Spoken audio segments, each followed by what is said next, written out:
नमस्ते श्रोतागण। कहानी चैनल में आपका स्वागत है। आइए सुनते हैं माया शबनम जी की कहानी, मुझे क्षमा नहीं करोगी। जैसे ही गार्ड ने सीटी दी, गाड़ी प्लेटफॉर्म छोड़ती हुई आगे खिसकने लगी। शेफाली को लगा जैसे उसके बहुत दिनों से संजोए मधुर सपनों का संसार भी उसकी आकांक्षाओं के आंचल से सरक कर दूर जा गिरा है।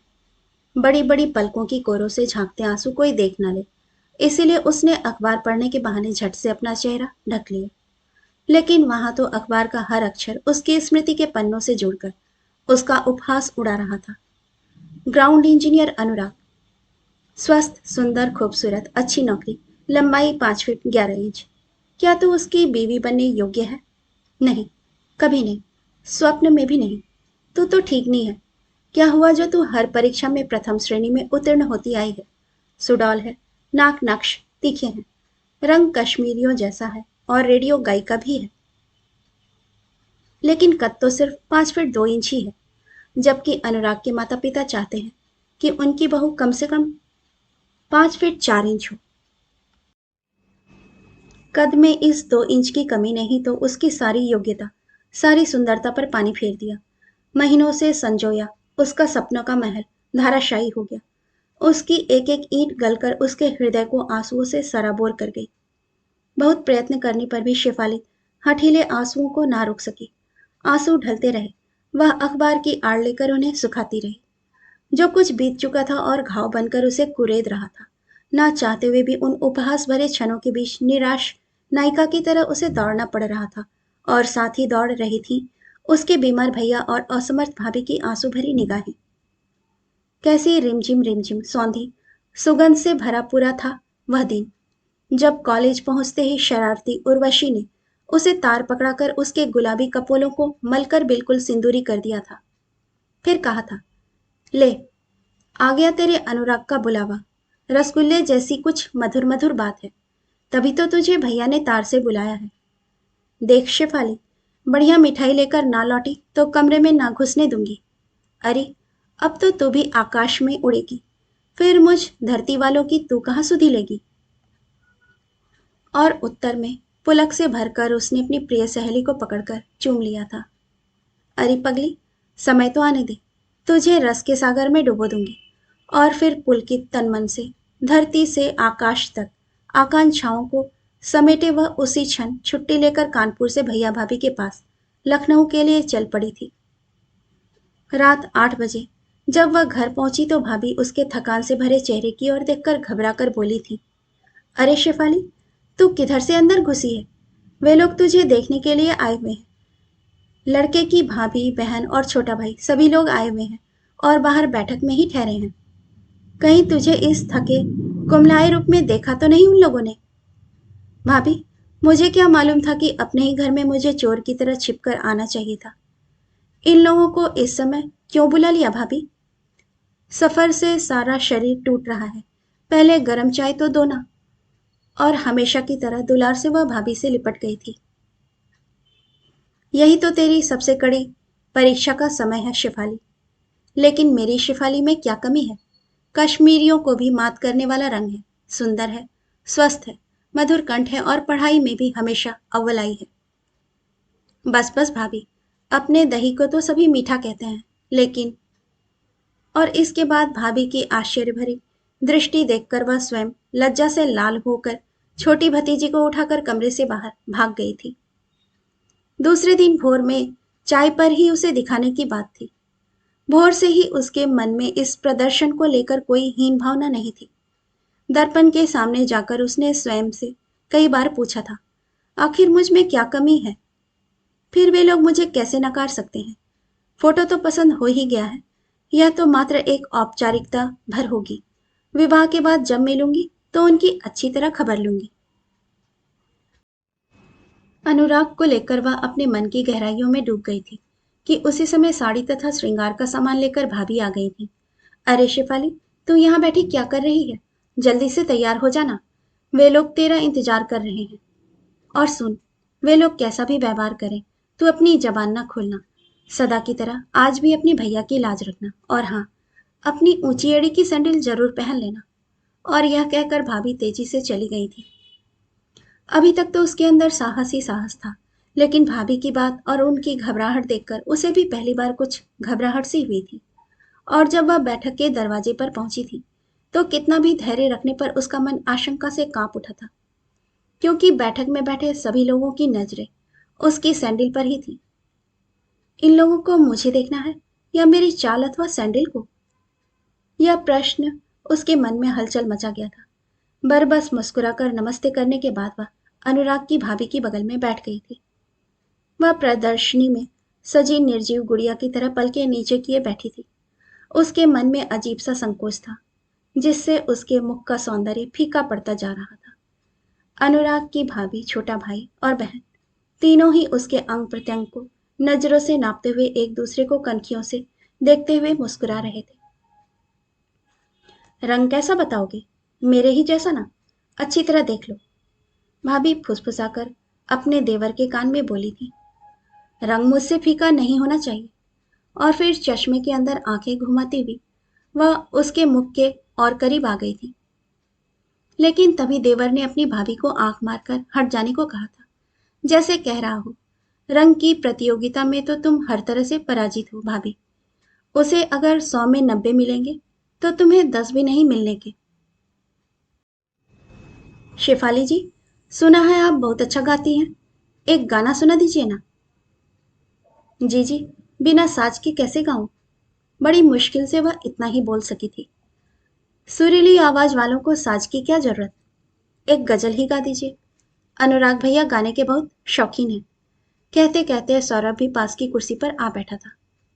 हाँ हाँ शेफाली, गाना, भाभी ने भी आग्रह किया था। मुंह जरा ऊपर उठाकर गाइएगा, आंखें भी ऊपर उठाइएगा, नीरू बोली थी। उसकी सांप छुछुंदर वाली गति हो रही थी। ना नकारते बनता था और ना कुछ कहते बनता था। मनस्थिति कुछ ऐसी हो रही थी कि किसी भी प्रश्न का उत्तर ना देकर वह उनका घेरा तोड़कर वहां से भाग निकले। किंतु भाभी की याचना भरी आंखें उसे उसके मूक कर्तव्य की याद दिला रही थी, और वह बरबस अपनी पीड़ा को सहती जा रही थी। अंततः उसे आंखें उठानी पड़ी थी और एक गजल भी सुनानी पड़ी थी। इस तरह यह देख लिया गया था कि उसकी आंखों में कोई नुक्स तो नहीं, या वह बोलते हुए हकलाती तो नहीं है। तो अनुराग ने अपनी भाभी, भाई और छोटी बहन को यह सब भी देखने को भेजा था। यह सोचकर अंदर ही अंदर वह तिलमिला उठी थी। शिक्षिका होने के नाते 50 छात्राओं को एक साथ अनुशासन में रखने वाली शेफाली का मन उन लोगों द्वारा उसके सूक्ष्म निरीक्षण का यह जंगलीपन देखकर अंदर ही अंदर सुलग रहा था। शेफाली जी, आपने तो चाय पी ही नहीं, कुछ खाया भी नहीं। लीजिए, यह कटलेट आप भी खाइए। भाभी का कहना है कि ये आपने बनाए हैं। कैसे बनते हैं यह? कहकर भाभी ने देवर की तरफ मुस्कान से भरी एक उड़ती नजर डाली थी, जैसे कह रही हूं, कहो, कैसे एक एक चीज का इंटरव्यू ले रही हूं मैं। भाभी के इस प्रश्न का उसने कोई उत्तर नहीं दिया था। अब तक वह इस निश्चय पर पहुंच गई थी कि अब वह हरगिज नहीं बोलेगी। आप तो उनसे बच्चों जैसे प्रश्न कर रही हैं। यह डिग्री कॉलेज में शिक्षिका हैं। आप शायद यह भूल गई हैं भाभी। नीरू ने यह कहकर भाभी को सचेत करना चाहा था, किंतु भाभी तो जैसे सुंदरता में उससे अपने को फीका पाकर जानबूझकर उसका उपहास उड़ाना चाह रही थी, जिससे वह नाराज होकर कुछ बोल दे और उसके स्वभाव में कुछ कमी देखने को मिल जाए। बस फिर वह तिल का ताड़ बनाकर अनुराग को अपने पक्ष में कर ही लेगी। अचानक कुछ याद करके उनकी आंखें नाच उठी थी। देवर जी, अनुराग जी ने तो विशेष रूप से कद ही देखने को कहा था। उनके अनुसार पूरे 5 फीट 4 इंच कद होना चाहिए। लेकिन मुझे तो कद छोटा लगता है। क्यों बहन जी, क्या आपने इसका कद लिखते हुए ऊंची एड़ी की सैंडल की भी ऊंचाई जोड़ ली थी? भाभी से उन्होंने व्यंग से पूछा था। जी नहीं, शेफाली 5 फीट 4 इंच के लगभग ही होगी। अचानक अपने ऊपर आक्रमण होते देखकर भाभी जाड़े में भी पसीने पसीने हो उठी थी। नहीं बहन जी, 5 फीट 3 इंच तो मैं ही हूं। क्या शेफाली मुझसे भी लंबी है? अनुराग की भाभी सगर बोली थी। आपसे बड़ी ना होंगी तो बराबर तो होंगी ही, भाभी ने खिसिया कर कहा था। लेकिन बहन जी, मुझे तो इंची टेप से नपी पूरे 5 फीट 4 इंच लंबाई चाहिए। अगर यह पूरी ना हुई तो अनुराग जी तैयार ना होंगे। यह देखिए, मुझे इंची टेप देकर भेजा है उन्होंने। बड़ी अदा से वह मुस्कुराई थी और फिर अपने देवर से बोली थी, देवर जी, क्यों ना इस इंची टेप से नाप ही लिया जाए। शेफाली जी को दीवार पर खड़ा करके आप दीवार पर निशान लगा दीजिए और फिर नाप लीजिए। फिर पर्स से इंची टेप निकालकर उन्होंने देवर की तरफ बढ़ाकर ऐसे घूरा था कि ना चाहते हुए भी सौरभ दीवार पर निशान लगाने के लिए उठ खड़ा हुआ था। असभ्यता का पानी नाक से ऊपर चढ़ चुका था। शेफाली की भाभी का चेहरा यह अन्याय देखकर स्याह हो गया था। आंखें डबडबा आई थी, होठ सिल से गए थे। शेफाली को सदैव बेटी की तरह पालने वाली भाभी का हृदय रो उठा था। उनकी हिम्मत न हुई थी कि वह उसकी तरफ देख सके, आंसू बहकर अपनी असमर्थता की पीड़ा खोल दे। इससे पूर्व ही शेफाली मुंह नीचा करके कमरे से बाहर जाते हुए बोली थी, मैं अभी आई। उसका मन हुआ था कि वह चीख चीख कर कह दे कि वह ऐसे आदमी से शादी नहीं करना चाहती जिसमें इंसानियत का जरा भी मादा ना हो, जिसके घर की महिलाओं को बात करने की भी तमीज ना हो। किंतु होठों तक आकर भी शब्द रुक गए थे। उसके कानों में बार बार भाभी के ये शब्द गूंज रहे थे, वे लोग कैसा भी व्यवहार करें तो अपनी जबान न खोलना, सदा की तरह आज भी अपने भैया की लाज रखना। वह अपने कमरे में आकर पलंग पर गिरकर फूट फूट कर रोने लगी थी। फिर जब बात भैया तक पहुंची थी तो वह बहुत ही नाराज हुए थे। उन्होंने अनुराग की भाभी से साफ साफ कह दिया था, बहन जी, आप लोगों ने शेफाली के साथ जो व्यवहार किया उससे मुझे बड़ा दुख पहुंचा है। सच बात तो यह है कि अगर मुझे पहले से यह ज्ञात होता कि आप शेफाली के साथ ऐसा व्यवहार करेंगे तो मैं आपके यहाँ रिश्ता करने की सोचता ही ना। इसके बाद उन लोगों के बिस्तर बंद गए थे और वे लोग कानपुर लौट गए थे। दूसरे ही दिन रेडियो पर उसका कार्यक्रम था। यद्यपि इस घटना ने उसका मन खराब कर दिया था, पर इस मनस्थिति के कारण गजल गाते समय उसके स्वर और दर्दीले हो उठे थे। अपनी नौकरी पर वापस जाने के लिए जब वह कानपुर की ट्रेन में चढ़े तो सिर झुकाए अपराधी की तरह भैया और भाभी के हाहाकार करते मन की बात जानकर उसका रोम रोम सिसक उठा था। उसने मन में यह निश्चय कर लिया था कि अब वह कुंवारी ही रहेगी। बहन जी, आपको कानपुर जाना है क्या?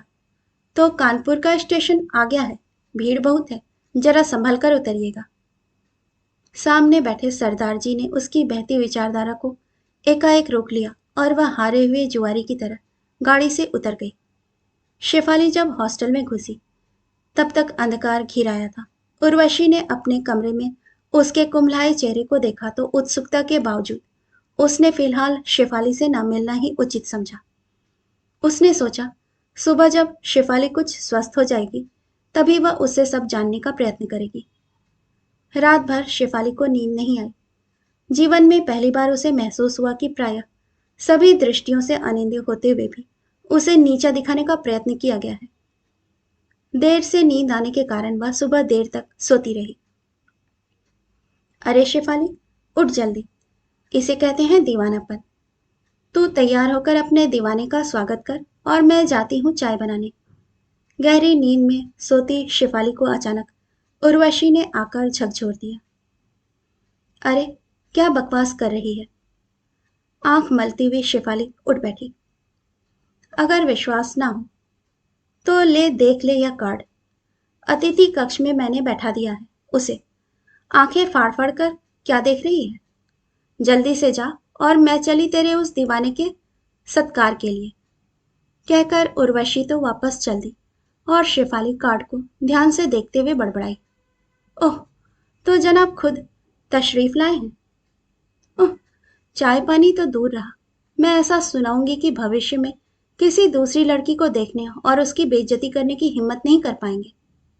उसकी आंखें क्रोध से लाल हो उठी। वह बिना सजे सवरे केवल मुंह हाथ धोकर ही अतिथि कक्ष की तरफ बढ़ गई। अतिथि कक्ष में प्रवेश करने पर जैसे ही शेफाली की दृष्टि अनुराग पर पड़ी, वह उसके आकर्षक व्यक्तित्व को देखकर भौचक्की रह गई। उसकी आंखें सौम्यता की प्रतीक थी और मुख पर मधुर मुस्कान खेल रही थी। अचानक शेफाली के हृदय का ज्वालामुखी बजाय फूटने के आंखों की पलकों के झरोखों से अनुराग को झांकने के लिए आतुर हो उठा। नमस्ते शेफाली जी। अनुराग मुस्कुराहट के साथ बोला। आप? क्या अभी भी अपमान करने में कोई कसर रह गई है? आगे वह कुछ न बोल सकी। भाभी के व्यवहार के लिए मैं क्षमा प्रार्थी हूँ। इसमें मेरा कोई दोष नहीं। फिर भी यदि आप मुझे अपराधी समझती हैं, तो अपराधी आपके सामने हाजिर है। अनुराग बड़ी विनम्रता से बोला। लेकिन आपने इंची टेप? शेफाली का चेहरा क्रोध से तमतमा रहा था। वह सब भाभी की चाल थी। वह नहीं चाहती कि उनसे सुंदर दूसरी बहू हमारे परिवार में आए और उनको नीचा देखना पड़े। उस दिन मैं भी लखनऊ में ही था। जब मुझे इन सब बातों का पता चला, तो उनके जाने के बाद मैं आपसे मिलने के विचार से लखनऊ में ही रह गया। लखनऊ रेडियो पर जब आप गा रही थी, तब भी मैं बाहर एक दुकान पर खड़ा आपका गाना सुन रहा था। सचमुच आप बहुत ही मधुर गाती हैं। जब आपसे लखनऊ में भेंट ना हो सकी, तो फिर मैंने यहाँ आपसे मिलकर क्षमा मांगने का निर्णय किया। और अब अनुराग अपनी कलाई में आपके हाथों हथकड़ी डलवाने के लिए तैयार है। लेकिन मैंने तो शादी ना करने का निर्णय कर लिया है। और फिर भैया से इसकी चिंता न करिए। भैया की स्वीकृति लेकर ही मैं आपके पास आया हूँ। और हाँ, बारात लखनऊ नहीं जाएगी। बस आपके भैया भाभी यहीं आ जाएंगे और यहीं शादी हो जाएगी। कहते कहते अनुराग रुक गया और उसकी याचना भरी दृष्टि शेफाली पर टिक गई, जैसे कह रहा हो, क्या इस प्रायश्चित के बाद भी तुम मुझे क्षमा नहीं करोगी? कहानी सुनने के लिए आपका धन्यवाद।